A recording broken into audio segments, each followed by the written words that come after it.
ரஷ்யாவில் தஞ்சமடைந்த ஆசாத். இன்னும் திறக்கப்படாத சிவப்பு சிறை. உள்ளே எத்தனை பேர்? சிரியாவில் 50 ஆண்டுகளாக நடந்து வந்த ஆசாத் குடும்பத்தின் ஆட்சி முடிவுக்கு வந்ததை அடுத்து அங்குள்ள சிறைகளில் அரசியல் கைதிகள் விடுவிக்கப்பட்டு வருகின்றனர். அவர்கள் தங்களுக்கு நேர்ந்த துயரங்களை விவரித்துள்ளனர். அவை மனதை உலுக்குவதாக அமைந்துள்ளது. சையத்னா சிறை எனப்படும் கசாப்பு கூடம். டமாஸ்கஸில் உள்ள சையத்னா சிறை அரசியல் எதிரிகளை அடைக்க பயன்படுத்தப்பட்டு வந்துள்ளது. அங்கு பெண்கள், சிறுவர், சிறுமியர், தவழும் குழந்தைகள், முதியவர்கள் என பல தரப்பட்டவர்களும் ஈவு இரக்கமின்றி, விசாரணையின்றி பல ஆண்டுகளாக காற்று புகாத இருட்டு அறைகளில் அடைக்கப்பட்டிருந்தனர். இதில் பலர் தொடர்ந்து சித்திரவதை செய்யப்பட்டு வந்துள்ளனர்.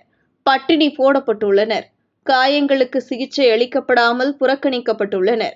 2011 முதல் 2018 வரை மட்டுமே 7 ஆண்டுகளில் சுமார் 30,000 பேர் மரண தண்டனை விதிக்கப்பட்டும் சித்திரவதையாலும் பட்டினியாலும் கொல்லப்பட்டுள்ளனர். தூக்கு தண்டனை விதிக்கப்பட்டவர்களை சிறைக்குள்ளேயே புதைத்துள்ளனர்.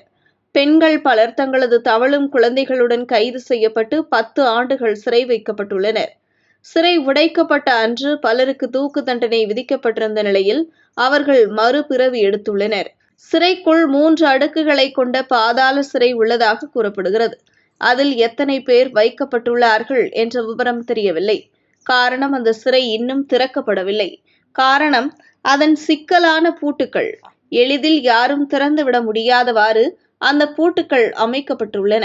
அதன் சாவிகளை வைத்திருந்தவர் தப்பி ஓடியுள்ளார். இதனால் அந்த சிறை பூட்டுக்களை உடைக்கும் பணி நடைபெற்று வருகிறது.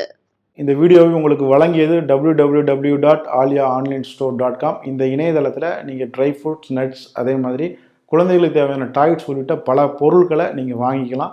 ஒரு தடவை இந்த இணையதளத்தை விசிட் பண்ணி பாருங்கள்.